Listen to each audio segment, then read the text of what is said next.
Olá pessoal, sou o professor Rui Davi, da equipe de língua portuguesa do segundo ano.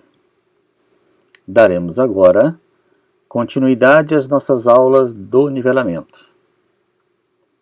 Na aula 4, a professora Edgleuba introduziu o assunto identificação de tese e comparação entre textos, focando especificamente na identificação de tese. E aí, só para efeito de recordação, o que é que ela viu? Alguns textos seguidos de uma questão, uma ou duas questões, dependendo. Comentava com vocês todas as alternativas, qual era a correta e por que as outras estavam incorretas. Tá? Foco, tese. Tá aí o texto 2, formular perguntas sobre o cotidiano, mesmo procedimento. Tá lá.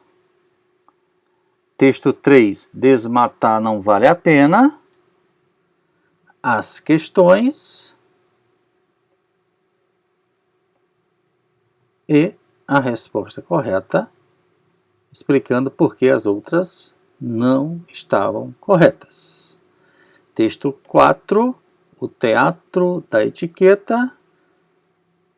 É um texto maior um pouquinho, lá do rei da França, Luís XV, digo. A questão, a alternativa correta. Muito bem.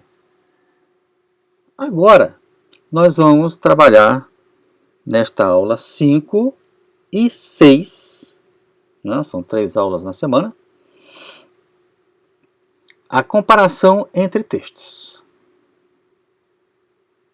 Textos com o mesmo assunto, né? O mesmo tema, mas com enfoques diferentes. O que é importante quando a gente se depara com o texto? Procurar saber qual é a ideia principal do texto. Quais são os argumentos que o autor está utilizando?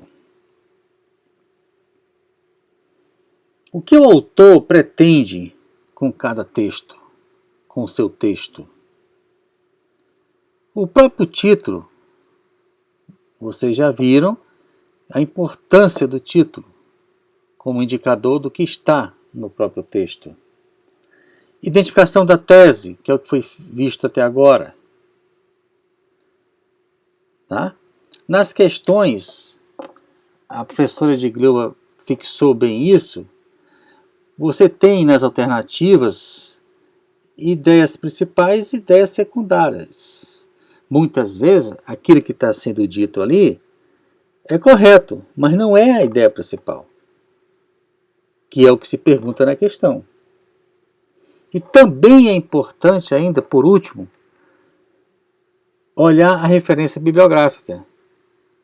Porque se você tem um texto sobre ecologia, se for escrito por um advogado, terá um foco.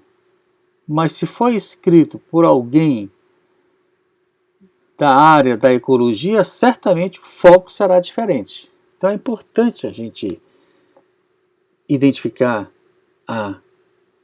as referências bibliográficas. Vamos começar então. Lixo é luxo. Não tem nada mais fácil que jogar coisas fora. Um simples movimento e você já está livre daquilo que não queria nem usava mais. É um fluxo automático. Você compra, usa e dispensa coisas tantas vezes ao dia que não se dá conta da quantidade de resíduos que produz, nem pensa no destino daquilo que joga no lixo? Quando não na rua mesmo, o que não é raro de ver por aí. O consumo alucinado e consequente produção desenfreada de lixo são problemas sociais e ambientais aos quais não dá mais para fechar os olhos. Tanto que já despertam nos jovens o desejo de buscar alternativas de consumo, de reutilização e de reciclagem de materiais. Texto publicado aqui na Folha Tim, da Folha de São Paulo, 8 de setembro. Ok? Continuando. Cláudio Alves, 17 anos, criou um projeto com a orientação da ONG Aprendiz com Gás, de reciclagem do papel dispensado por empresas para gerar renda para os moradores de rua. Daniele Jurado, 17 anos, confeccionou roupas reaproveitando materiais encontrados nos lixos e nas ruas de São Paulo. Peripane, 28 anos, do Grupo Refluxo, realizou uma performance artística de conscientização de consumo na qual passou 7 dias acumulando todos os resíduos inorgânicos que produzia em uma capa especial, o Parangolixo. O lixo é um dos grandes problemas de hoje, tanto porque os recursos naturais da Terra estão se esgotando, quanto porque não há mais o que fazer com tanto lixo, explica Alves. Precisamos tomar uma atitude que influencie as pessoas e que minimize o problema. Tá? Já falei, né? Que é um texto da Folha Tim, da Folha de São Paulo. Muito bem, agora texto 2.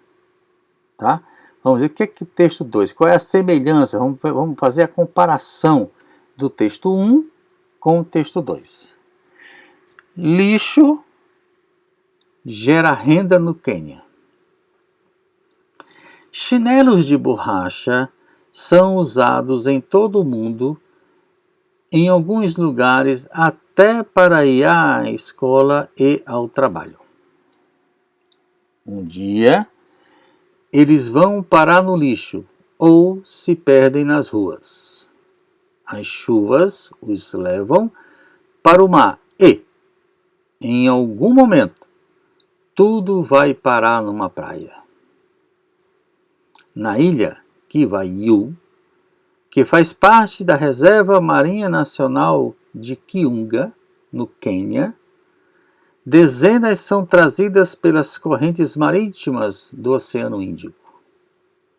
Ninguém sabia que fim dar a tanto lixo, que prejudicava a pesca e a postura de ovos de tartarugas. Mas os brinquedos produzidos pelas crianças, com os chinelos, acabaram inspirando os adultos a fazer arte com a borracha que se acumulava nas praias. Nasceu, assim, em 1997, o projeto Flip Flop, sandálias de borracha em inglês. Mulheres de Kivayu, que até então pouco tinham a fazer na ilha, além de cuidar de marido e filhos, formaram a primeira comunidade de catadores de chinelos e artesãs. Os homens da comunidade Bajum continuam pescando e cultivando, mas agora há outra forma de se gerar renda. Aqui a publicação Razão Social do Globo, 3 de novembro de 2009. Muito bem. Então nós estamos aí diante de dois textos, né? Esse aqui, lixo gera renda no Quênia, e o que é lixo é luxo. E quem já olhou tentando identificar a tese, né? Nós poderíamos colocar neste ponto aqui, ó. O consumo alucinado e a consequente produção desenfreada de lixo são problemas sociais e ambientais aos quais não dá mais para fechar os olhos. Então, que é a tese? O posicionamento do autor. Muito bem. Já esse segundo texto, o texto 2, aqui, quando ele diz: ninguém sabia que fim dá tanto lixo que prejudicava a pesca e a postura de ovos de tartarugas. Ou seja, aqui é o posicionamento do autor. Esse lixo é muito nocivo, né, super nocivo, e prejudica a pesca e a postura de ovos de tartaruga, que é a nossa tese, né? Outra coisa importante, né? Aqui a gente viu a tese. O que aconteceu aqui no desenvolvimento do texto 1? Ele veio por exemplificação, né? No caso aqui, o Cláudio Alves, 17 anos, ele criou um projeto, né, que foi esse aqui, né, com orientação da ONG, né, Organização Não Governamental, reciclagem de papel dispensado por empresas para gerar renda para moradores de rua.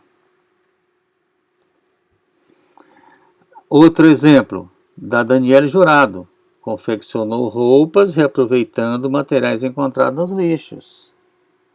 Outro exemplo, Peripane, né?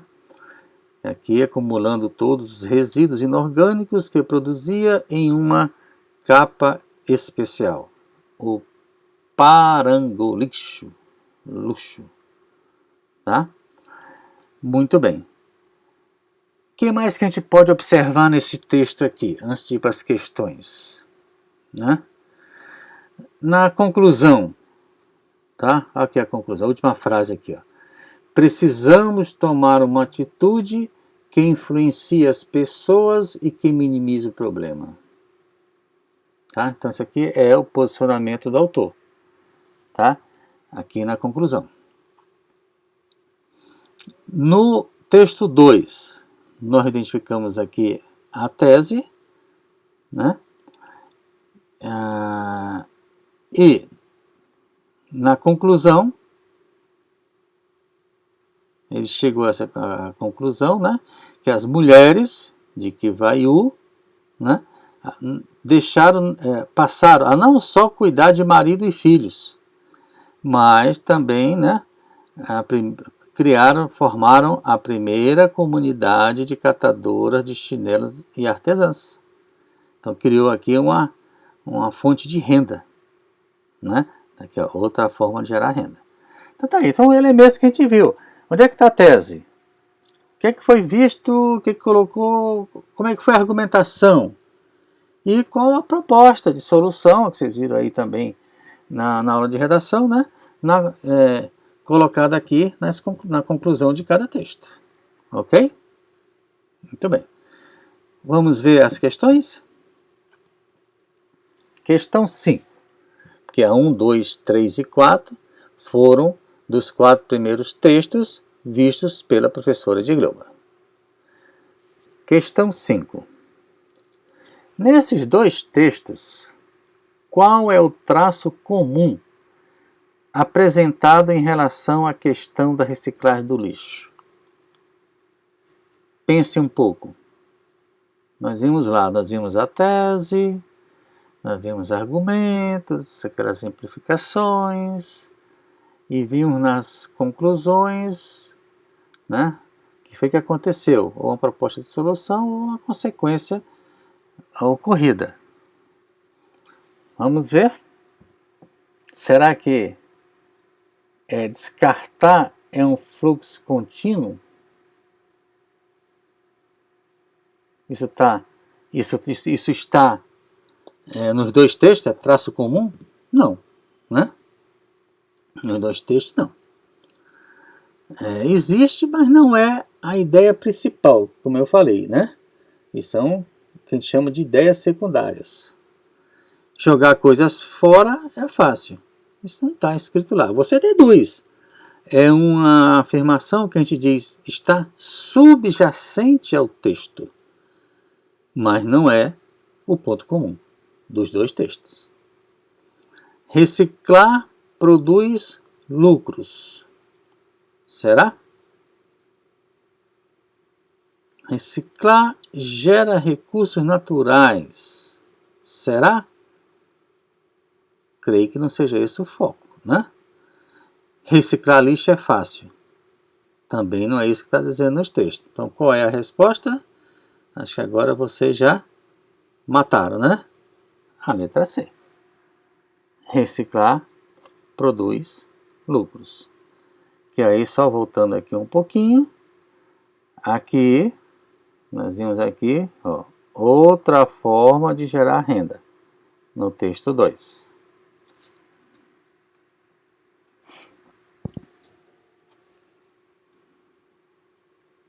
No 1, né?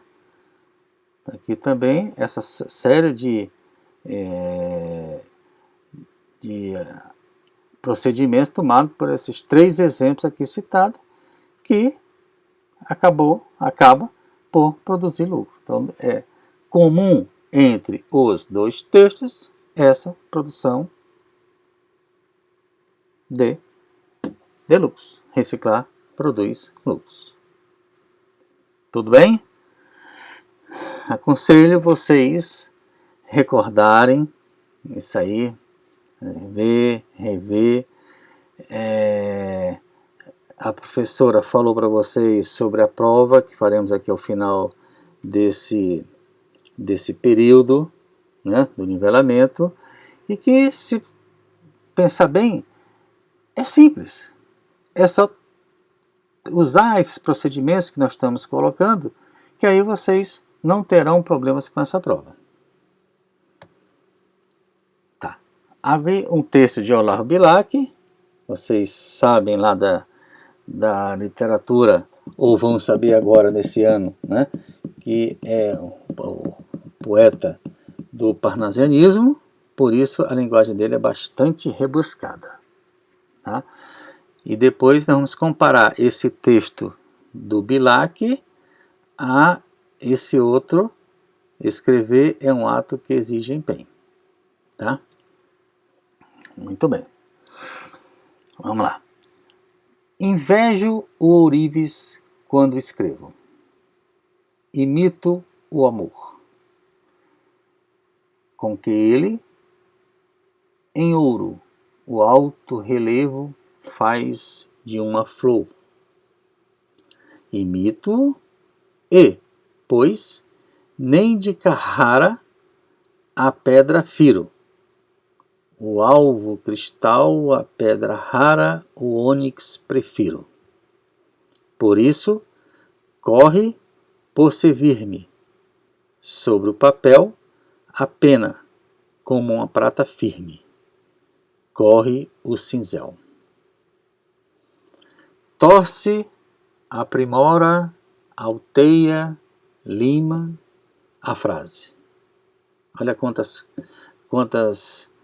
procedimentos, né, para a frase, né? Torce, aprimora, alteia, lima. Linguagem rebuscada, né, do Olavo Bilac. A frase, né? E, enfim, no verso de ouro engasta a rima, como um rubim.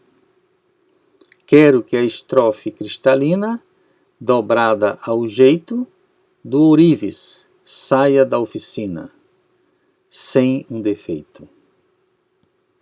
Porque escrever tanta perícia, tanta requer, que ofício tal nem há notícia de outro qualquer. Então, está mostrando aí, né, a dificuldade que é, né, de se escrever, né, e a necessidade que ele coloca de um rebuscamento para esse ato de redigir. Vamos ler agora o segundo texto. Escrever é um ato que exige empenho.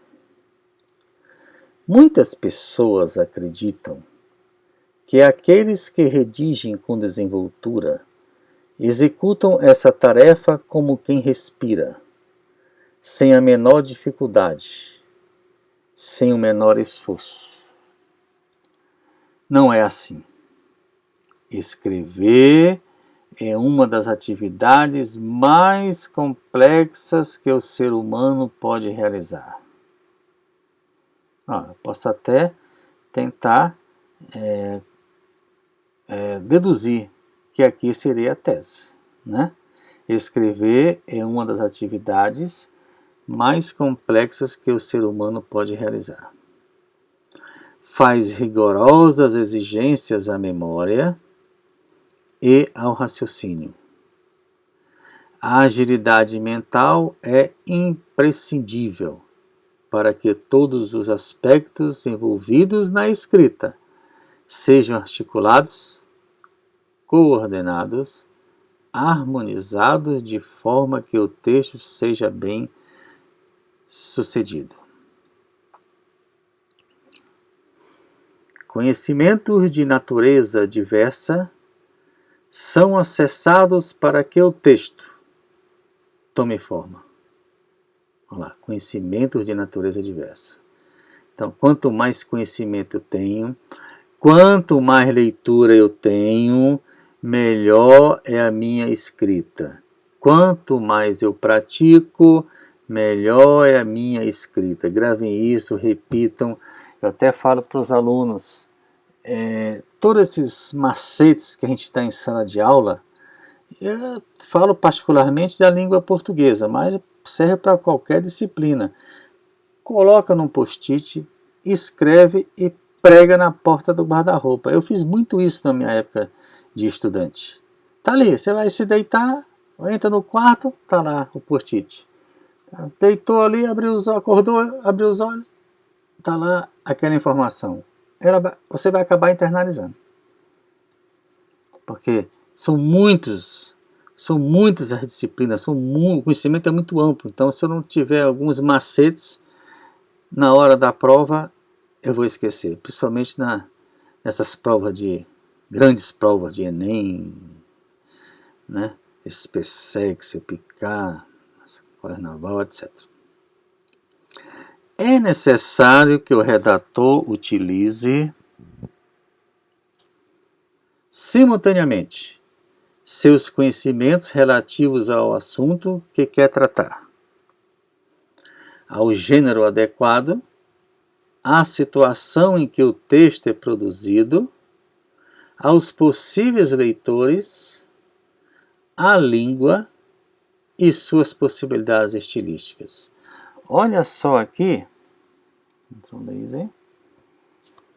vamos colocar aqui a canetinha. É necessário que o redator utilize simultaneamente conhecimentos relativos. Olha a quantidade de conhecimento que se pede aqui, né? Ao assunto que quer tratar, ao gênero, existe teoria, livros sobre gênero, situação em que o texto é produzido, onde foi produzido, em que época, em que contexto. Tudo isso aqui é importante quando você vai ler um texto, você ter esse conhecimento. Possíveis leitores. Quem vai ler meu texto? Se eu vou escrever para crianças, uma literatura infantil, tem uma forma de escrever, os parágrafos têm que ser pequenos, 2 linhas, 3 linhas, senão a criança desconcentra, né? Quando vou redigir um texto científico, aí sim eu posso ter um parágrafo de 1 página, 2 páginas, porque é texto científico. Quem vai ler são pessoas cultas, né? Então, quando eu vou escrever, eu tenho que estar preocupado com o meu leitor, sempre. A língua. Então, conhecimento da língua. Suas regras. A gente aqui não trabalha gramática praticamente em sala de aula. Mas, evidentemente, eu tenho que saber as regras. Se eu não aí souber, como eu vou fazer concordância verbal, concordância nominal, regência verbal, regência nominal, emprego do acento grave, indicador de crase. Então, no fundo, você sabe que não vai ser pedido em prova, mas eu tenho que conhecer as regras. Outro item importante, possibilidades estilísticas, é o estilo, a forma como você escreve. Cada um de nós tem um estilo, chama-se marcas do enunciador. É um outro assunto que mais na frente nós vamos tocar, essas possibilidades linguísticas, essas marcas do enunciador. Continuando. Portanto, escrever não é fácil. E, principalmente, escrever é incompatível com a preguiça. Repetindo, escrever é incompatível com a preguiça. Ok? Muito bem. Prosseguindo. A tarefa pode ir ficando paulatinamente mais fácil para profissionais que escrevem muito, todos os dias, mas mesmo esses testemunham que escrever é um trabalho exigente, cansativo e muitas vezes frustrante. Então, ou seja, o profissional, se todo dia ele tem que fazer aquele artigo para o jornal, para a revista, etc., né, para um outro meio qualquer, ele vai ficando paulatinamente, ele vai tendo mais facilidade. Mas mesmo assim, eles testemunham, vamos sublinhar isso aqui, ó, testemunho que escrever é um trabalho exigente, cansativo e muitas vezes frustrante, que você, quando vai reler, não é aquilo, não está dizendo aquilo que você pensou. E isso eu posso dizer para você como experiência própria. Se você revisar seu texto 50 vezes, você vai alterar seu texto 50 vezes. Sempre queremos um texto ainda melhor do que o que chegamos a produzir e poucas vezes conseguimos manter a linguagem escrita, todas as sutilezas da percepção original acerca de um fato ou um pensamento. O que admiramos na literatura é justamente essa especificidade, essa possibilidade de expandir pela palavra escrita emoções, pensamentos, sensações, significados que nós, leigos, não conseguimos traduzir com propriedade. Então, assim, é aquela diferença que a gente cita, diferença entre a palavra escrita e a falada. A falada você usa a sua fisionomia, você usa gestos, então é mais fácil passar a mensagem. Agora, como é que você passa emoções, né? Sentimento de tristeza, de raiva, de angústia na escrita? Tem que ter habilidade. Tem que ter muita habilidade. Ok? Então, vamos à questão. Nós não vamos fazer hoje. Eu quero que vocês façam, né, que ela está aí, a questão 6 e a questão 6 e a questão 7. Vocês vão reler o texto, os dois textos, e vão responder, né, essas duas questões. Nós começaremos a próxima aula, né, a próxima aula, que é a aula 6, nós começaremos respondendo essa questão. Não vamos reler o texto, eu peço que vocês releiam esse texto em casa.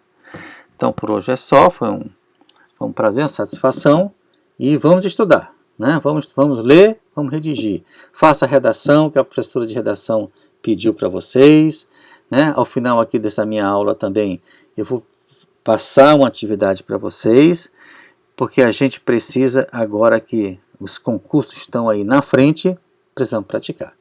Então, gente, foi um prazer e, voltando aqui para a tela inicial, até a próxima aula.